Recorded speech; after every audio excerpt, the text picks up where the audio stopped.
Hi, in this video I am going to show you how to install GCam on your Nokia XR21. Step 1. Visit our website by clicking on the first link in the description.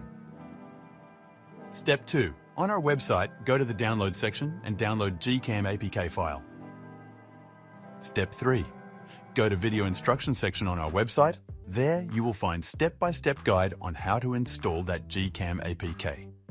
That's it. Don't forget to visit our website for complete instructions and APK file. Lastly, here's some GCam versus stock camera app comparison.